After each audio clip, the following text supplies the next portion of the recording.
Hello, good afternoon, and welcome to the Midday News on 3FM 92.7. My name is Beatrice Adu. The news is also live on Casmi 107.1 FM and across the world at 3news.com. Coming up in the next 30 minutes.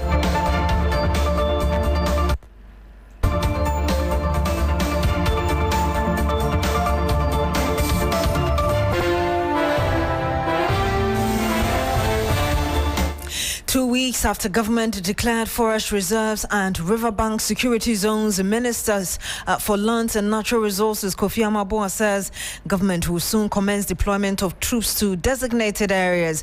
We have more for you.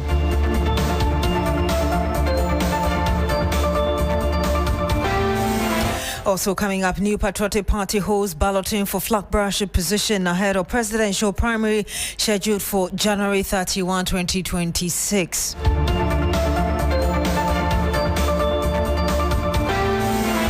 And much later, over 800 lawyers called to the bar today. We'll bring you the latest.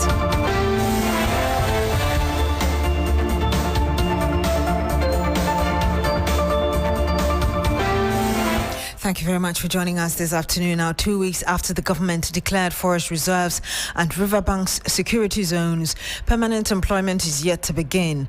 Sending National Anti-Galamsey Illegal Mining Operations Secretariat personnel to these security zones is part of the government effort to protect the environment from illegal and unethical mining. In this week's edition of Hot Issues, the Land Minister Emmanuel Amakofi-Boa tells us why the personnel have yet to be seen in the security zones. What we are saying is that this past approach of bringing the soldiers, driving them out, and then when they leave, they come back, it's over. We have begun the process of training. You asked me in the last 2 weeks, what have you done? When we did the announcement, we needed to properly train the troops. The initial 400 has completely been trained. The recce's have been done. The regions and the critical zones have been identified, and we are now beginning the process of the logistics. Yesterday, to deploy them. Yesterday, we got delivery of a lot of vehicles that they need, motorbikes that they need, all of these places. To basically permit, we have just secured, thanks to the effort, the support of the Ministry of Finance, some tents that will be used. And so we believe that we are going to deploy them permanently, and I think those processes are on course. What do you say to people who say that the permanent deployment to these security zones is because we do not have the resources to do that?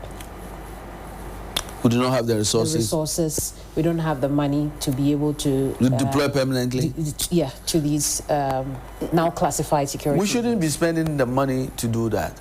That's why I'm saying that these are all stopgap measures. So money isn't a problem for the fight against Galamsey? Oh, money is a real problem. Okay. Trust me. I've been telling the world, I've been corporate Ghana to come. For example, how the whole Ghana budget cannot help reclaim 7,500 football fields. The last time I was checking, that's probably $10 billion. It's impossible. That's how expensive it is. That's correct. And you had the Land Minister Emmanuel Amakofi-Boa in that interview with Kemini Amano and airing on Sunday at 2 p.m. on Hot Issues. Meanwhile, the Attorney General is prosecuting over 1,500 cases of illegal mining, which are currently at various stages of prosecution. This was announced by the Ministry of Lands and Natural Resources, which says the government is resolved to ending the Galamsey menace. Speaking to the media earlier today, the Director of Communications at the Ministry said the over 1,500 arrests made by the National Anti-Illegal Mining Operations Secretariat, NIMOS, demonstrates the government will to fight the menace. Let's speak to Christian Yale. He's a man covering this event for us. Chris, what more can you tell us? Yes, Beatrice. And so the understanding we have from the Ministry is that these arrests, the 1,500 arrests made in 2025 alone through the operations of NIMOS as well as the Blue Water Guards. We know that over this week, in the period of this week, about 28 illegal miners have been arrested at the K3 Point Forest Reserve alone, and a number of operations made across the western region through the Wasa areas to Axim and parts of Elembele have also led to the seizure of mining equipment like the shamfans, shovels, and other items that these illegal miners use in their operations. What we know is that the government is intending to more or less like fast-track the prosecution of these cases, for which reason, whenever these arrests are made, they are forwarded to the Office of the Attorney General for prosecution. And so currently, out of these 1,500 arrests made, the AG is at various stages of prosecution for these persons. Also, they intend to even submit before Parliament a special bill that would deal with the setup of special tribunals that would fast-track some of these special cases involving the illegal miners. Beatrice. Question, there are also concerns about how this fight can be sustained. What's the ministry's plan? Exactly. So in the immediate to long-term period, they are intending to deploy over 400 personnel from NIMOS to all of these illegal mining hotspots, or what they've termed as the security zones, so that after the arrests have been made, new people or new galamseyers wouldn't enter some of these zones to resume operations there. What they are also seeking to do is to announce a special hotline that persons of the public can call to report any cases of illegal mining as they are happening in their area. So it permits me to quickly walk through this number as was announced by NIMOS during this briefing. And so the number that any member of the public can call on to report any case of illegal mining in their area is 024 070 0487. 024 070 0487. These are some of the measures that they are putting in place. And also, every week, there is going to be periodic updates to the public on what efforts have been made so far concerning the illegal mining fight. And question, before you go, earlier that interaction between CSOs and the government, we heard President Mahama say that this is going to cost the nation a huge sums of money. Do we know how much the ministries involved perhaps have committed to the first phase of this exercise?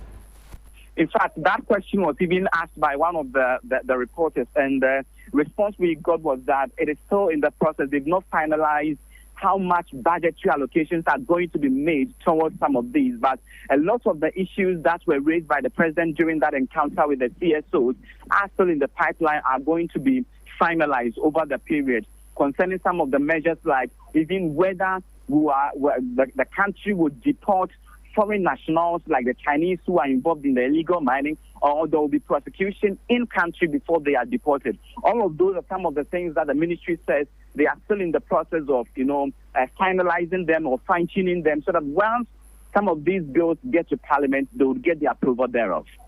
Thank you so much, Christian Yale. He's a man following that press conference related to NIMOS and its fight against illegal mining. Now, the lead counsel for Bernard Entry Boesiako, alias Chairman Wuntumi and Diapiakubi, has disclosed that barring any last-minute hitches, his client will be released today. The Shanti Regional Chairman of the New Patriotic Party has spent 2 days behind bars after he failed to meet his bail conditions. He has been charged with multiple offences, including undertaking illegal mining operations and causing unlawful damage to the environment. In addition, the NPP regional chairman has been placed on a stop list, preventing him from... The officials at Yoko promised to deliver them tomorrow. So tomorrow morning, God willing, we'll be able to secure the release of Chairman Wuntumi for him to come home. We don't anticipate any further delays. We have met with all the conditions. Once the passport is delivered to the register of the court, we will be sure of his release. Well, I think that when the accused person has not been found guilty of any offense, he's entitled to his freedom. And that is exactly what the court determined. Nevertheless, the court, in its own wisdom, decided to give these conditions of bail. But the complaint has been that when people are admitted to bail with justification, there is always the possibility of delay in executing the order. And that's what I explained, that you need a verification from Lands Commission, which takes time. And after the verification, you need also the evaluation of the property, which also has the potential to delay. So when you have gone through all that, there are chances that you may have spent some days in custody when you have even discharged the conditions to the registry of the court, because the execution process causes delay. And I was suggesting that we need to take a second look at it, because when the law requires of you to be free and the courts pronounce a ruling giving indication that you must go scot-free, there is a process that you go through, and that process, the system has challenges. And I'm saying that it does not give you, the accused person, your right to freedom as expected by the ruling. And in any case, in the process of executing the bail conditions, you are likely to also lose a lot of money. And you have there Andy Apiakubi. He is the lawyer for MPP's Ashanti Regional Chairman Bernard Enchiboesiakon, also known as Chairman Wuntumi. 12 minutes past the hour of 12. When we come back, we'll bring you some more. Don't go away. Hello, Ghana. It's a new year, and Bill's Microcredit is here to support.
And you're still here on the Midday News on 3FM and 92.7. Now, the Minister for Foreign Affairs and Regional Integration, Samuel Okudzeto-Ablakwa, has dismissed reports suggesting that Ghana is set to receive a Salvadorian national, Kilmer Abrego Garcia, who is being deported from the United States. International media outlets on Friday reported that the U.S. Department of Homeland Security planned to deport Abrego Garcia to Ghana after earlier considering Eswatini and Uganda. However, in a Facebook post, Mr. Ablakwa made it clear that Ghana is not accepting the said individual. He stated that the government's position has been directly and ambiguously conveyed to U.S. authorities. The minister explained that Ghana's agreement with the United States allows the country to accept only non-criminal West Africans, and that too purely on humanitarian and solidarity grounds, not nationals from other regions. He also added that Ghana strongly objects to the misleading media report suggesting otherwise.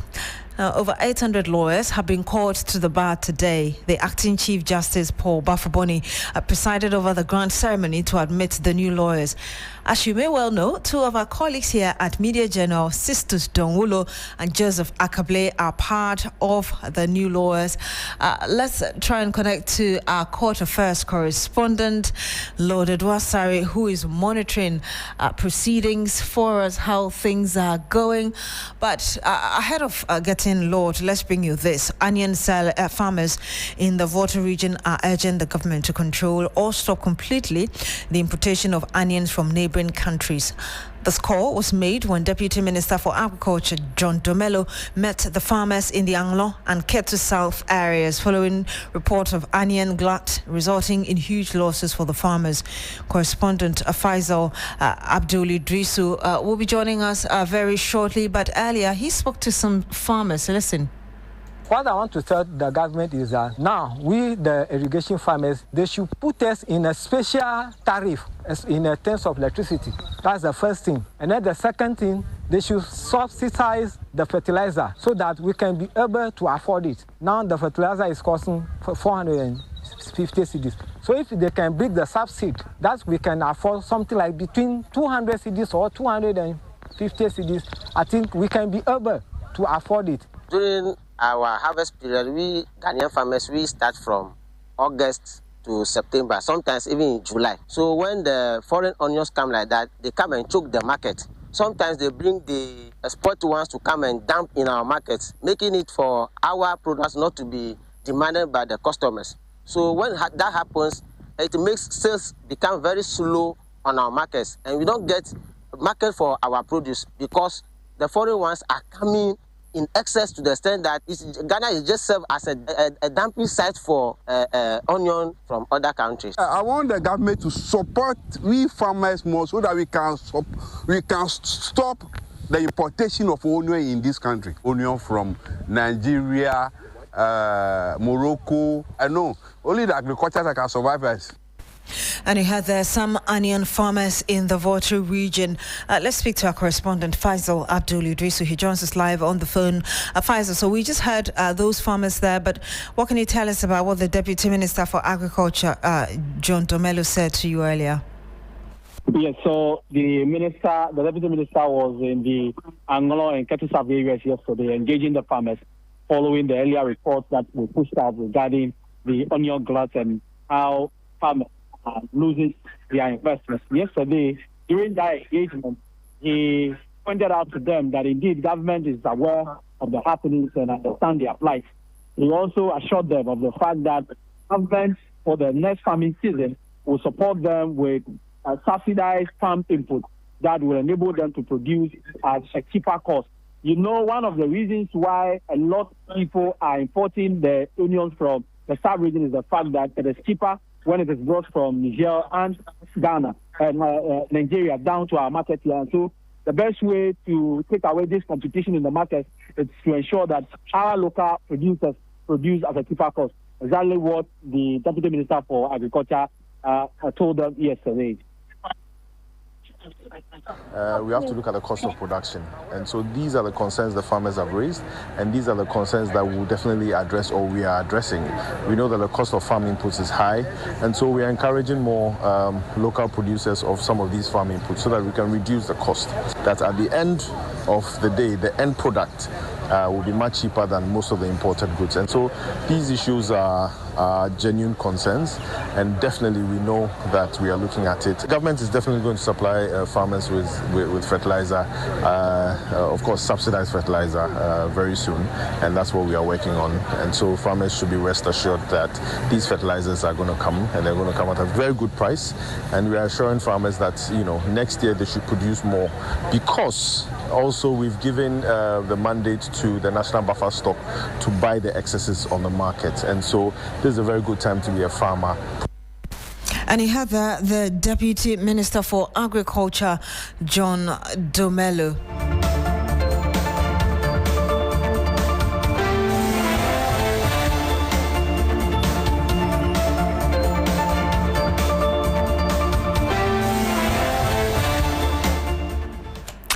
Now, the New Patriotic Party has completed balloting for positions on the ballot paper for its upcoming presidential primaries.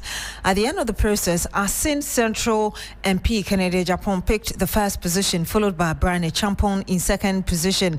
Vice President Dr. Mahmoud Bawumia secured the third spot, while former Education Minister Dr. Yao Seidu-Chum took the fourth position. Former General Secretary Kwabena Eje Japan drew the fifth and final slot. The balloting exercise, supervised exercise by the party's elections committee officially marks the end of preparations for the flag bearer race ahead of the NPP's National Congress. Ofusua Samoa, a campaign manager for Kwabena Japan, spoke to the media earlier about the significance of the sport. Oh, certainly no. These numbers are only to identify the position of your preferred candidate, except that in the past and in our political history, all the numbers come with their own slogan. Was it when President Kufuor was coming to power? The number that they picked happened to be the last on the ballot box, so we used the slogan Asieho, Asieho. So at the time of coming to power, our slogan for the party was Asieho. In this circumstance, what has transpired, we picked number 5, and for that matter, will be at the bottom of the ballot paper. So certainly, we're also going to perhaps go by Asieho, Asieho. It doesn't really mean anything, but it's a way of selling the candidate in a political balance in this country.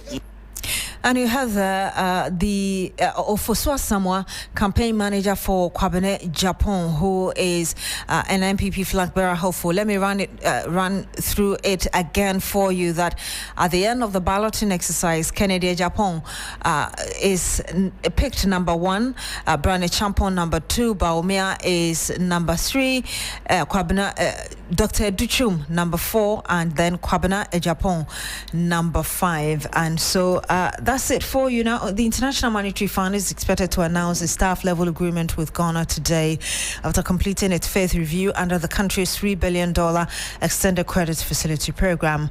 The announcement follows 2 weeks of talks between the IMF mission led by Dr. Ruben Atoyan and Ghana's economic management team from the Ministry of Finance and the Bank of Ghana. According to the IMF mission, Ghana has made notable progress in achieving single-digit inflation, completing debt restructuring, implementing energy sector reforms, and maintaining macroeconomic stability.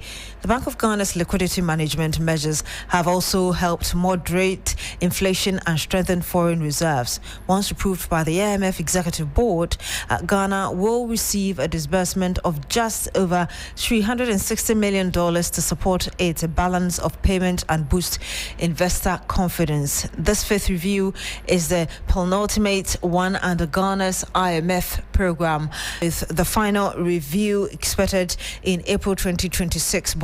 And the monetary policy largely, because we've seen that the central bank has stopped lending to the government.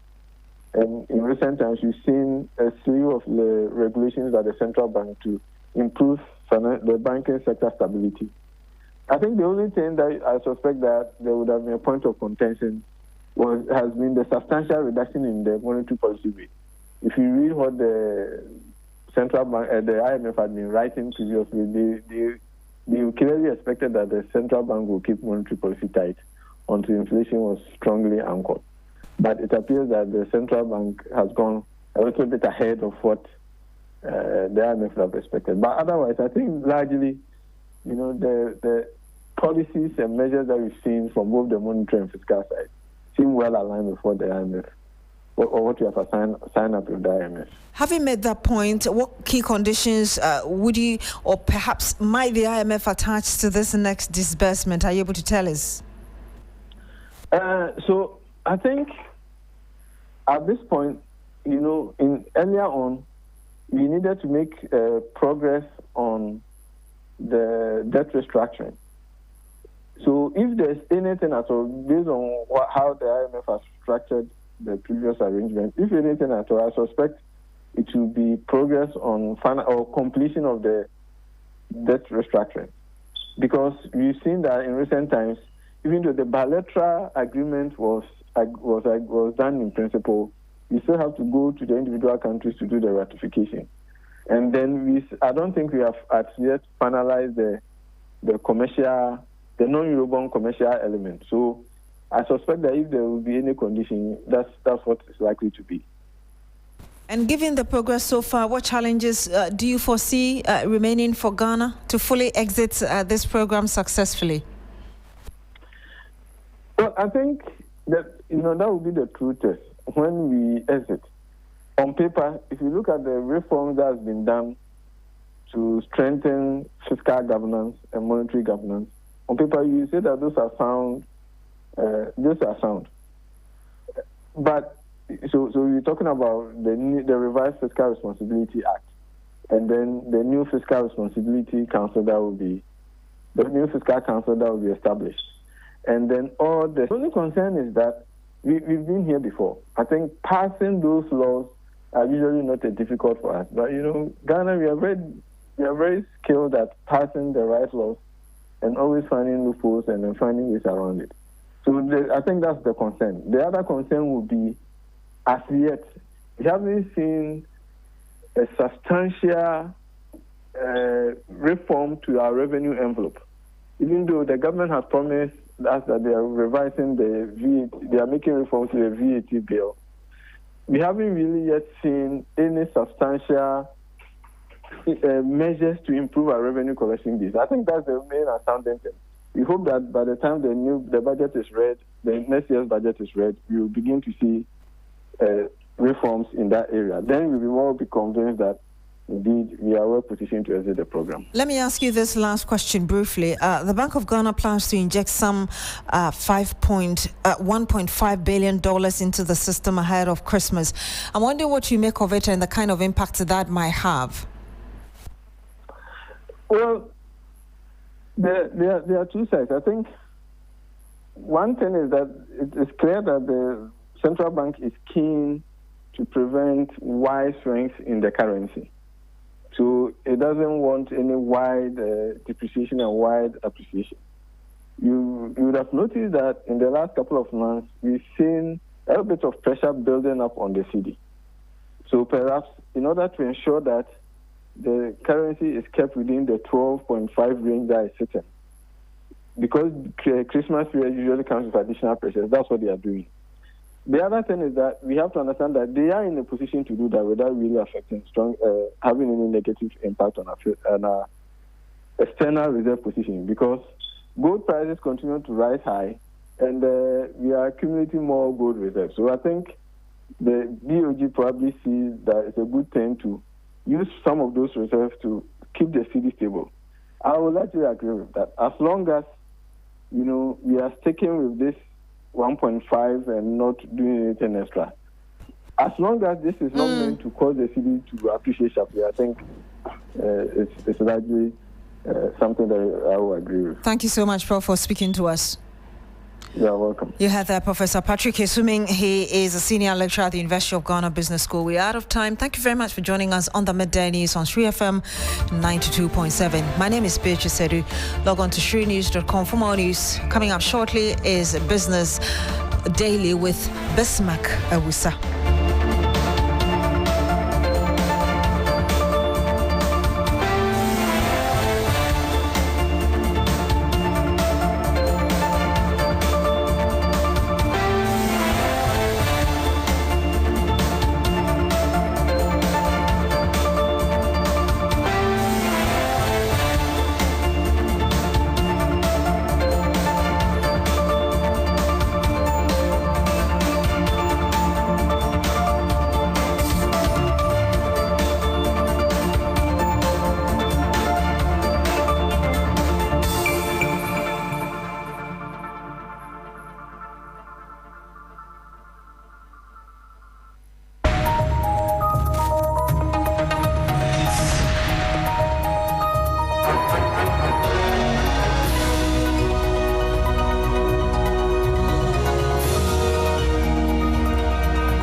Hello, good afternoon and welcome to Business Daily on 3FM 92.7 with me, Bismarck Awusa. Coming up this afternoon, Ghana secures IMF staff level agreement on faith review, paving way for $385 million disbursement to support economic reforms. We'll bring you details.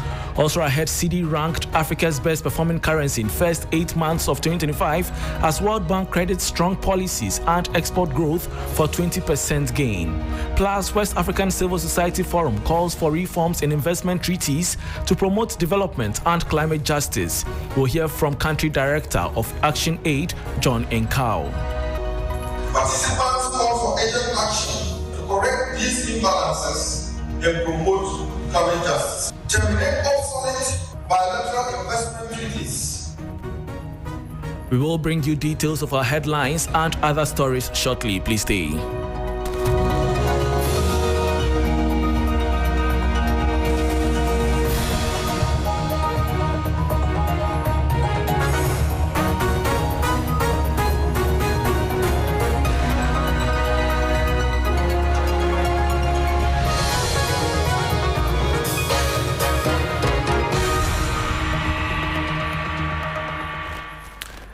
Thanks for your company. Now to the details. The International Monetary Fund, IMF, and the government have reached a staff-level agreement on the fifth review of Ghana's 3-year program under the Extended Credit Facility.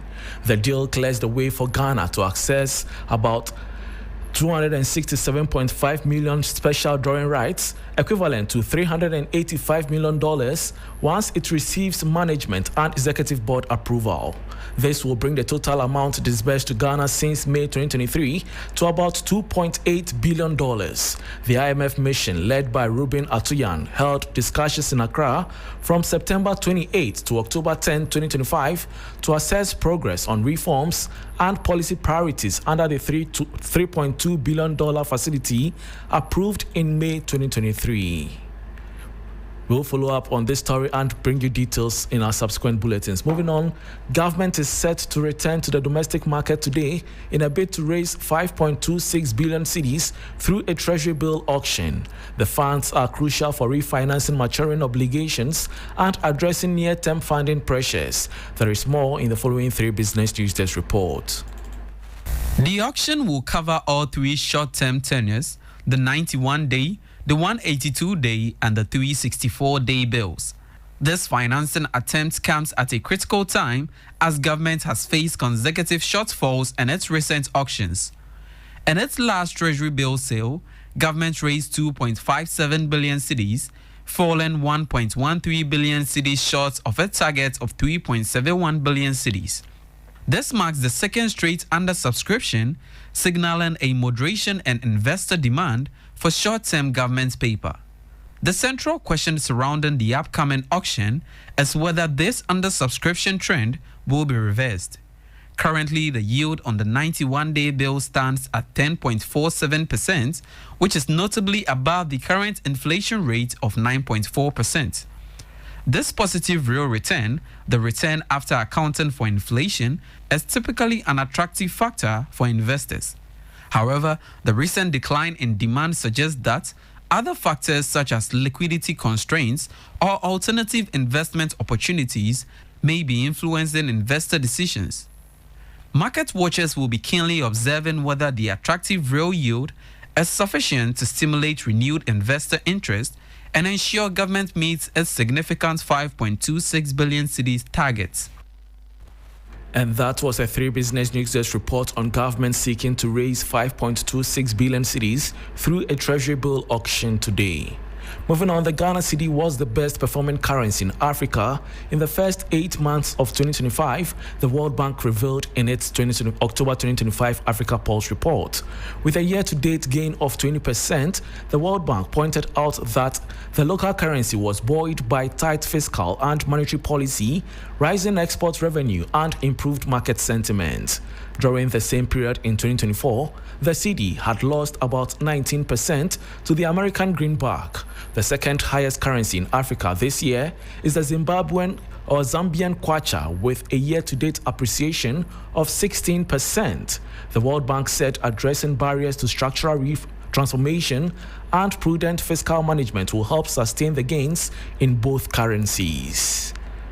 This is still Business Daily on 3FM 92.7 with me, Bismarck. Outside some other stories, financial economist Dr. Eric Boakye-Yadom has criticized Bank of Ghana's plan to inject more foreign exchange into the market, describing it as unsustainable and likely to fuel continued currency volatility in the short to medium term. The central bank has announced that beginning this month, it will commence FX intermediation under its domestic gold purchase program with plans to sell up to $1.15 billion to the market. The move comes amid fresh depreciation of the cedi and earlier warnings from the International Monetary Fund (IMF), which cautioned against what it termed excessive intervention in Ghana's forex market. Speaking to 3 Business, financial economist Dr. Eric Boakye-Yadom said the cycle of instability is unlikely to end unless government prioritizes local production of essential goods currently reliant on foreign exchange for importation. At what point are we going to allow the market to freely determine the prices of FX? Are we going to do it in perpetuity? In as much as the BOD is trying, I don't see the fiscal side supporting. You see, all these monetary policies that the BOD is putting in place is waiting for the fiscal side to support in terms of our ability to produce basic goods and services to bring down our importation because of the excessive demand for foreign goods. And that was a report on financial economist Dr. Eric Boakye-Yaadom warning Bank of Ghana's $1.15 billion forex injection plan risks prolonging cedi volatility. Before we go, the West African Civil Society Forum has called for reforms in investment treaties to promote development and climate justice. The forum identified that international investment treaties with West African states are often rooted in historical power imbalances, restricting African nations' sovereignty over their natural resources and limiting their ability to protect the public interest. As the continent continues to bear the brunt of climate challenges or climate change disputes, being the lowest global emitter, participants call for urgent action to correct these imbalances and promote climate justice. Terminate obsolete bilateral investment treaties, otherwise referred to as the international investment agreements, that undermine national interests, sovereignty, and public good. Government should renegotiate or withdraw from treaties that fail to protect their communities and environmental rights. Additionally, we call on our key stakeholders to prioritize industrialization and value addition in the extractives and manufacturing sectors to ensure that African states capture greater benefits from their natural resources. And that was Country Director of Action Aid, John Nkao, making the call at a gathering of civil society organizations from 13 African countries and hosted by Action Aid Ghana in collaboration with the Center for Research on Multinational Corporations, SOMO, both ends and donor initiative for sustainable development. That brings us to the end of Business Daily on 3FM 92.7 with me, Bismarck. For more business stories, please check out our website 3news.com. Thanks for your company.